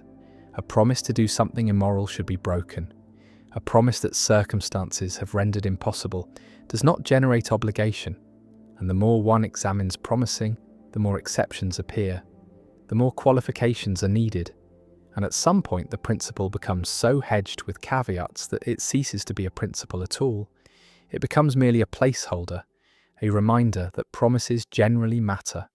But the real work is done by judgment, by the ability to see which features of this particular promise are morally relevant, whether it was freely given, whether circumstances have changed, whether keeping it would cause harm, whether breaking it would violate trust. And these considerations do not combine according to a formula. They do not add up mechanically. They interact holistically, each modifying the significance of the others. And the person who simply applies a rule about promise keeping without attending to these particulars is not being moral. They're being obtuse. They are substituting mechanical rule following for genuine ethical response. The same pattern appears everywhere, in questions of truth-telling and confidentiality, of loyalty and fairness, of care and justice. Every apparent principle dissolves under scrutiny into a complex web of context, dependent considerations, and the moral agent must navigate this web without a map, must see what matters without consulting a guidebook, must respond to reality as it is rather than as theories say it should be. And this is difficult. This is uncertain. This leaves room for disagreement and error, but it is also more honest, more true to actual moral experience, more respectful of the complexity of human life than any theory that tries to reduce ethics to a set of rules that can be mechanically applied. Nietzsche saw the damage that moral principles could do, the way they flattened life, reduced rich particular situations to instances of abstract categories, forced living, breathing human interactions into rigid molds. And he attacked what he called slave morality, the morality of rules and duties and universal principles. not because he thought ethics was impossible, but because he thought this kind of ethics was life-denying. It served the weak at the expense of the strong. It suppressed excellence in favor of equality. It demanded conformity rather than creativity. And true morality, Nietzsche thought, would be particular, would be about the individual creating their own values in response to their own situation, about saying yes to life in all its particularity rather than subjecting it to the tyranny of universal laws. And while Dantzi would not follow Nietzsche all the way into this radical individualism, there is something shared here, a recognition that principles can be oppressive, that they can prevent genuine moral response, that attention to particulars is not a failure of ethics but its essence. Yet there remains the worry about disagreement, because if morality is not governed by principles, then what happens when people disagree? How can disputes be resolved? What court of appeal exists? And the generalist thinks principles solve this? That if both parties accept the same principles, they can reason their way to agreement. But this assumes that moral disagreement is always about the application of shared principles, and often it is not. Often people disagree about what matters, about which features are salient, about how considerations combine. And in these cases, principles do not help. They just disguise the disagreement, make it look like a technical dispute about application, when really it is a substantive dispute about perception. And the particularist accepts this, accepts that some disagreements cannot be resolved by argument, that they reflect different ways of seeing, different sensibilities, different forms of attention. And this is not relativism, because it does not deny that one view might be right and the other wrong. It just denies that the rightness can always be demonstrated through principles, that it can always be made compelling to someone who does not already see what matters. And this means that moral education is not about teaching principles, but about training perception, about learning to see what the virtuous person sees. And this is slow, difficult, uncertain work, but it is the only work that matters, the only work that produces genuine moral agents, rather than rule followers who think ethics is about checking boxes and following procedures. The legal system provides a useful contrast, because law requires principles, requires rules that can be codified and applied consistently, requires the ability to determine guilt and innocence through procedures rather than perception. And this is appropriate for law because law serves different purposes. It needs predictability, needs equality before the rules, needs the ability to hold people accountable in ways that do not depend on individual judgment. But morality is not law. Moral judgment is not legal judgment, and the attempt to make morality like law, to replace wisdom with rules, to substitute codification for perception, is a category mistake. It imports into ethics standards that belong elsewhere, that serve different purposes, that distort what morality is actually about, which is responding appropriately to particular situations rather than applying general rules, which is seeing what matters rather than calculating what is required, which is being a certain kind of person rather than following a certain kind of procedure. History is told as a story of improvement, of movement from darkness toward light, from ignorance toward knowledge, from savagery toward civilization. And this story is so deeply embedded in modern consciousness that questioning it feels like madness, feels like denying the obvious, like rejecting the evidence that surrounds us in the form of technology, medicine, institutions, all the apparatus that makes contemporary life safer, longer, more comfortable than life in previous centuries. But the story is a story, is a narrative constructed retrospectively, is an interpretation imposed on events that could be read differently, could be organized into different patterns, could reveal trajectories other than progress. And the other trajectories are visible once the mythology is recognized as mythology. Once the belief in linear improvement is seen as belief rather than fact, as framework rather than discovery, as one way of organizing time among many possible ways, and the ways that are not chosen are the ones where time is cyclical, where history repeats, where civilizations rise and fall in patterns that suggest not progress, but oscillation, not improvement, but alternation between order and chaos, between flourishing and collapse. And collapse is what the mythology of progress cannot acknowledge, cannot incorporate, cannot make sense of, except as temporary setback, as aberration, as the exception that proves the rule. But what if collapse is not the exception but the rule, is not the deviation but the pattern, is what happens to every complex system eventually, inevitably, necessarily, because complexity is fragile, is requiring constant energy to maintain. And when the energy fails, when the resources are exhausted, when the conditions that allowed the complexity to emerge are no longer present, the system simplifies, degrades, collapses back into disorder. And this is not failure, but thermodynamics, is not moral failing, but physical law, is entropy doing what entropy does. And entropy is not progress, is not moving toward anything, is not improving but is equalizing, is smoothing out gradients, is converting order into disorder, structure into randomness. And life civilization, all the complexity that humans value, is temporary resistance to this process, is local pockets of order maintained at the cost of increasing disorder elsewhere. And the elsewhere is growing, is expanding, is eventually consuming the local, because the second law is inexorable, is not suspended by hope or effort or belief in progress. And so, the mythology of progress is fighting against physics, is claiming that the arrow of time points toward improvement, when really it points toward heat death, toward the end of difference, the end of structure, the end of everything that makes progress possible. And the possible is temporary, is the brief window during which complexity can exist, can build, can imagine itself to be moving forward, when really it is just moving, is just changing, is just reconfiguring before the inevitable simplification.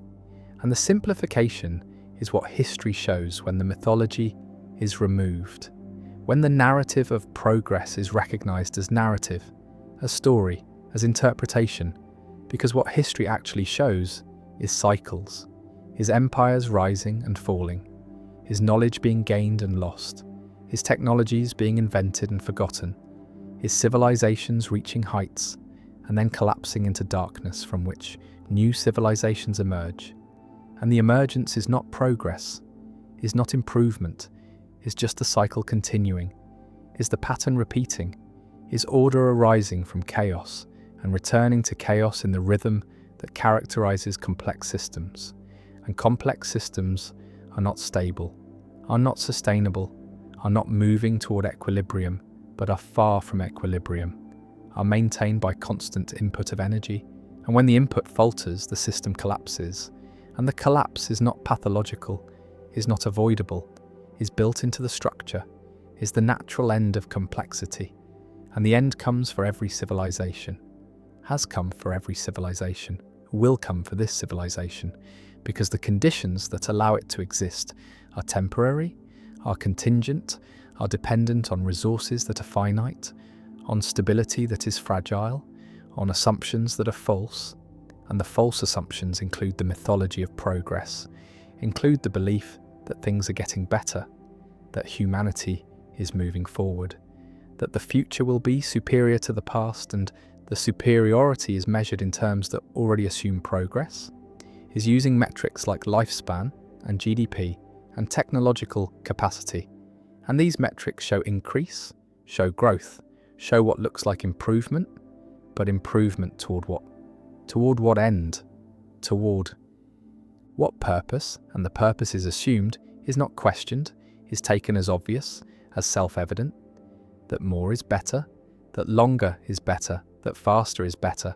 But these are values, are choices, are not facts, are not discoveries, are impositions of meaning onto patterns that have no inherent meaning, and the meaning could be otherwise, could value stability over growth, could value harmony over domination, could value cyclical return over linear advance, and the advance is the mythology, is the story that the Enlightenment told, is the narrative that science and reason and individual liberty would lead to continuous improvement, to the perfectibility of human nature, to the triumph over suffering, over ignorance, over all the limitations that had constrained previous generations. And the triumph has not arrived, has not materialized, because the limitations were not overcome, but were transformed, were replaced by new limitations. New forms of suffering, new kinds of ignorance, and the new is not better than the old, is just different, is just the current configuration of problems that arise from the current configuration of solutions. Because every solution creates new problems, every technology introduces new vulnerabilities, every increase in power produces new risks, and the risks accumulate, compound, create the conditions for collapse, for the failure of the systems that have become too complex, too interconnected, too dependent on conditions remaining stable. And stability is the exception, is the temporary state, is what complex systems move away from rather than toward, because complexity is dynamic, is changing, is adapting to pressures, and the adaptation is not progress but is response, is the system trying to maintain itself in the face of entropy, in the face of breakdown, in the face of the inevitable simplification, and the simplification is collapse, is the return to less complex states, is what happens when the energy required to maintain complexity exceeds the energy available, and the available is declining, is becoming scarce, is the resource base that allowed industrial civilization to emerge and that is now depleting, is now running out, is now revealing that the progress was not sustainable, was not based on infinite resources, but on finite stores that are being exhausted. And the exhaustion is the end of the mythology, is the revelation that progress was extraction, was the conversion of ancient sunlight into temporary complexity, into the structures that seem permanent, but are actually contingent, are actually dependent on inputs that are ending. And the ending is not failure, but is thermodynamics, is physics, is the way things work. And the way things work does not care about progress, does not care about human narratives, does not care about the stories that civilizations tell themselves to make sense of their existence. And the stories are necessary, are functional, are what allow coordination, are what create meaning, but they are not true, are not describing reality, are describing a constructed reality, a narrative reality, a reality that exists only in the collective imagination and that can be maintained only as long as the collective continues to believe. And the believing is becoming difficult, is becoming strained, because the evidence is mounting that progress has stalled, that the improvements have stopped, that the future is not going to be better than the present, might be worse, might be collapse, might be the simplification that has come for every other civilization and is now coming for this one.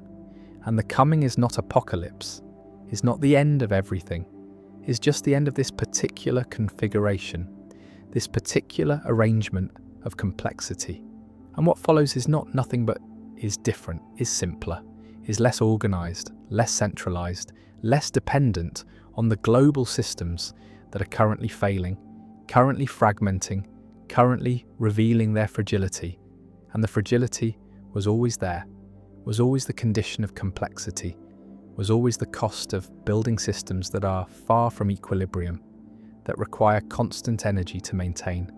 And the energy is failing, is becoming unreliable, is exposing the mythology of progress as mythology, as story, as belief. That was never fact, was never discovery, was always interpretation, always narrative, always the imposition of meaning onto patterns that could mean anything, that could be organized into any story, and the story that is told shapes the response, shapes what is seen as problem and what is seen as solution, shapes whether collapse is recognized as collapse or is interpreted as temporary setback, as challenge to be overcome, as opportunity for innovation. And innovation is the god of.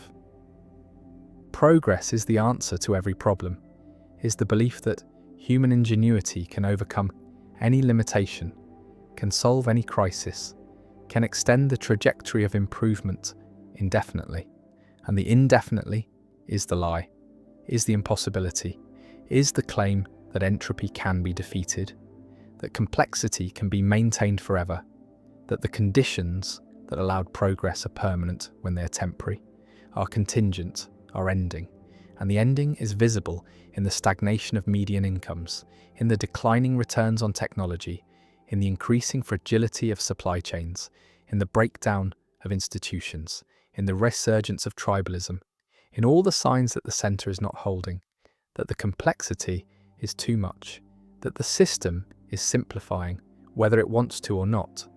And the not wanting is the clinging to the mythology, is the insistence that progress must continue, that the future must be better, that collapse is not possible, not thinkable, not allowable, but the allowable is not up to humans, is not subject to preference, is determined by physics, by resources, by the limits that cannot be overcome through belief or effort or innovation.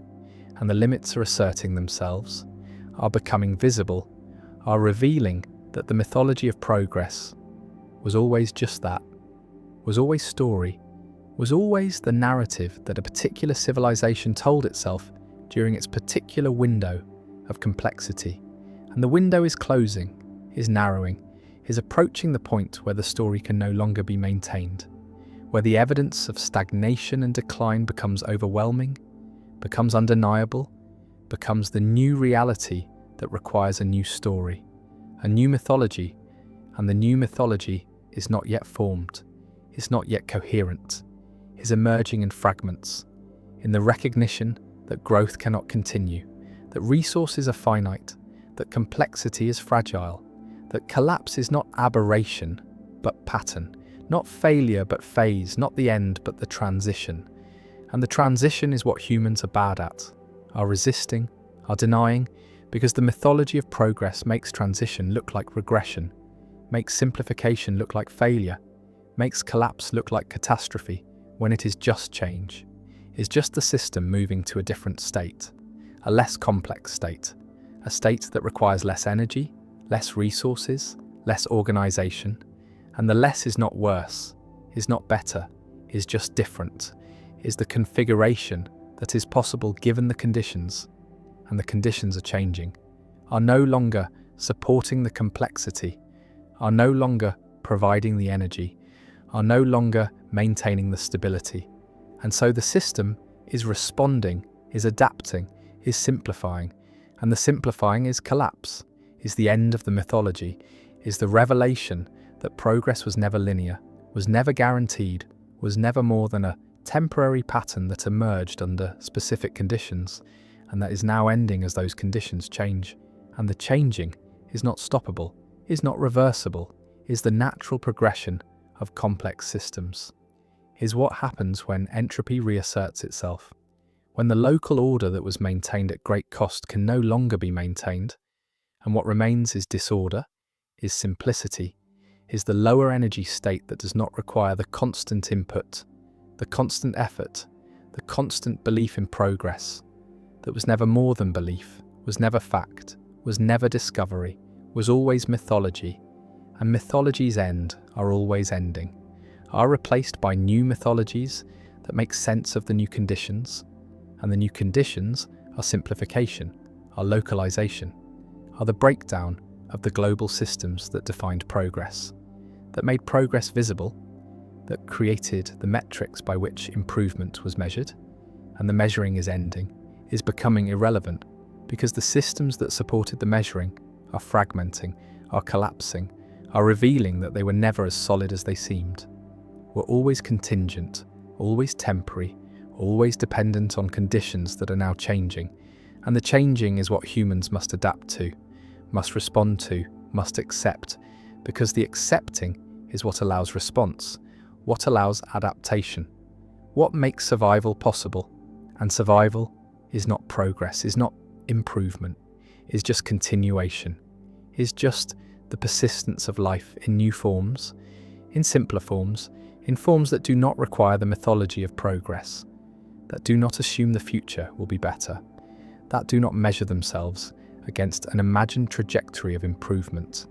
And the imagined was always the problem, was always the mythology, was the story that made sense when complexity was increasing, when energy was abundant, when resources seemed infinite, but none of those conditions hold. Anymore, none of those assumptions are valid, and so the mythology is crumbling, is being revealed as mythology, and what is being revealed is not that progress was false, but that it was conditional, was temporary, was the pattern of a particular phase, and the phase is ending, is giving way to a different phase, a phase of simplification, of localization, of the breakdown, of complexity. And the breakdown is not the end, but is transition, is the movement from one state to another, from high complexity to lower complexity, from global systems to local systems, from the mythology of progress to something else, to some other story, some other way of making sense of time, of organizing history, of understanding change. And the understanding is what is needed, is what allows the transition to be navigated, allows collapse to be survived, allows the species to persist beyond the mythology, beyond the belief in progress, into a future that is not better or worse but different, is not moving forward or backward, but is just moving, is just changing, is just the continuation of patterns that have always characterized life, that have always characterized civilizations, that have always involved cycles of increase and decrease, of complexity and simplification, of rise and fall, and the fall is not tragedy, is not failure, is just the other half of the cycle, is the return that follows every advance, is the simplification that follows every increase in complexity, is the natural, inevitable, thermodynamically necessary end of every period of growth.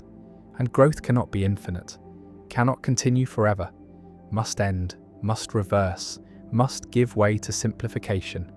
And the simplification is happening, is visible, is undeniable once the mythology is set aside, once the belief in progress is recognized as belief, as story, as narrative that served a purpose but is no longer serving that purpose, is no longer making sense of the present, is no longer predicting the future, is no longer functioning as mythology should function, and so it is being abandoned, is being replaced, is giving way to new stories, new frameworks, new ways of understanding time.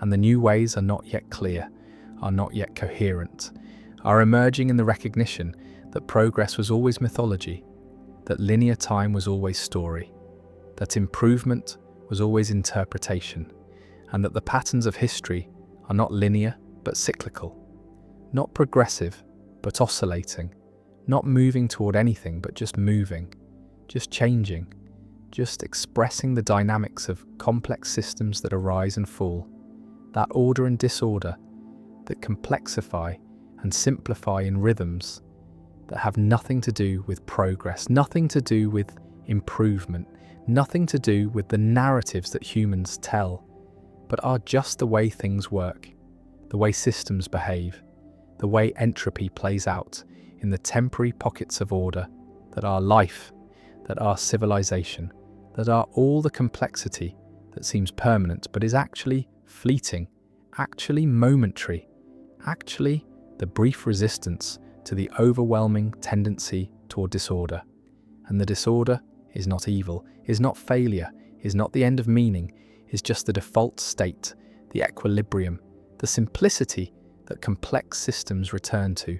And the return is not tragedy, but is nature, is physics, is the way things are. And accepting this, accepting that progress was mythology, that collapse is natural, that the future is not moving forward, but is just moving, is what allows the transition, allows the adaptation, allows the species to survive beyond the mythology, beyond the belief that made sense for a while, but makes sense no longer. And the no longer is now, is the present, is the moment when the mythology is crumbling, is being revealed as story, and the story is ending. Not because it was false, but because it was conditional, was applicable only under certain conditions, and the conditions have changed, are changing, are no longer supporting the narrative, are no longer making progress visible, are no longer sustaining the belief, and so the belief is fading, is being replaced by something else, by the recognition that time is not linear, that history is not progressive, that the future is not determined by the past in any simple way, that complexity and simplicity alternate, that rise and fall are phases of the same cycle. And the cycle is what matters, is what persists, is what continues beyond any particular civilization, beyond any particular mythology, beyond any particular belief about where time is going or what the future holds. Because the future holds nothing except change, holds nothing except the continuation of patterns that have always operated, that operate now, that will continue to operate regardless of what humans believe, regardless of what stories they tell, regardless of the mythologies they construct to make sense of their existence. And the existence continues, adapts, persists, not through progress but through change, not through improvement but through transformation, not through moving forward but through moving, just changing, just being what systems are, which is dynamic, unstable, temporary, and always, eventually, inevitably, returning to simplicity, returning to disorder, returning to the state from which complexity briefly emerged and to which it always returns. And the return is not the end, but is the pattern, is the cycle, is the way things work. And working with this, accepting this, understanding this, is what allows humans to move beyond the mythology of progress, beyond the belief in linear time, beyond the narrative of improvement, into a relationship with time that is more honest, more realistic, more aligned with the actual patterns of history. And the actual patterns are not progressive, but are cyclical, are not moving forward but are oscillating, are not improving but are changing.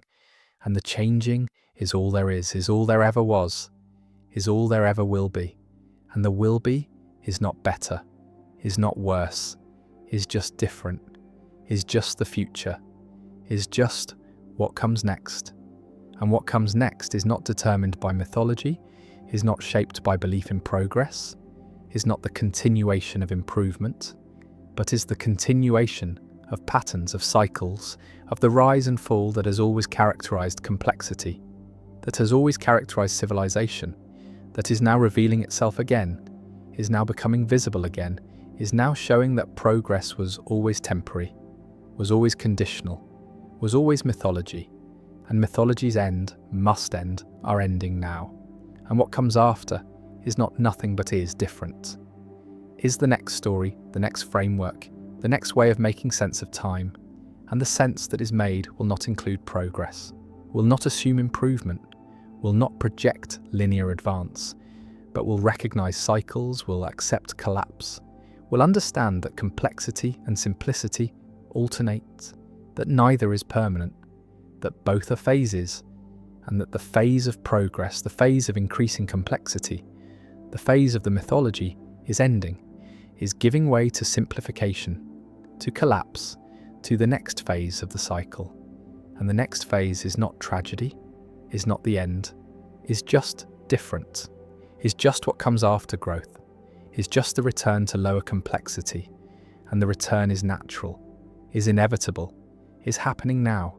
And recognizing this, accepting this, understanding this is what allows the transition, what allows the adaptation, what makes survival possible beyond the mythology, beyond the belief in progress, beyond the narrative that time moves forward. Because time does not move forward, time just moves, just changes, just continues. And the continuing is not progress, but is just continuation, is just the persistence of patterns, of cycles, of the dynamics that have always operated and will always operate, regardless of what humans believe, regardless of the mythologies they construct, regardless of the stories they tell themselves, to make the chaos bearable. And the chaos is bearable, has always been bearable, is just change, is just the way things are.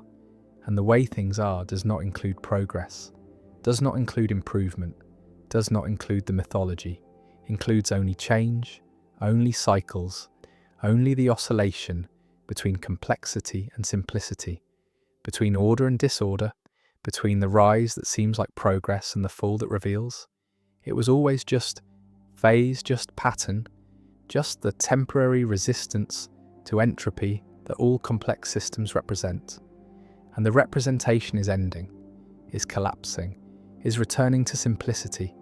And the simplicity is not the end, but is the beginning, is the ground from which new complexity might emerge, might rise, might begin a new cycle. And the new cycle will not be progress, but will just be cycle, will just be pattern, will just be the continuation of dynamics that do not care about human narratives, do not respond to human beliefs, do not acknowledge the mythology of progress, except as one more temporary pattern that emerged and fell, that rose and collapsed, that was and is no longer, and the no longer is now.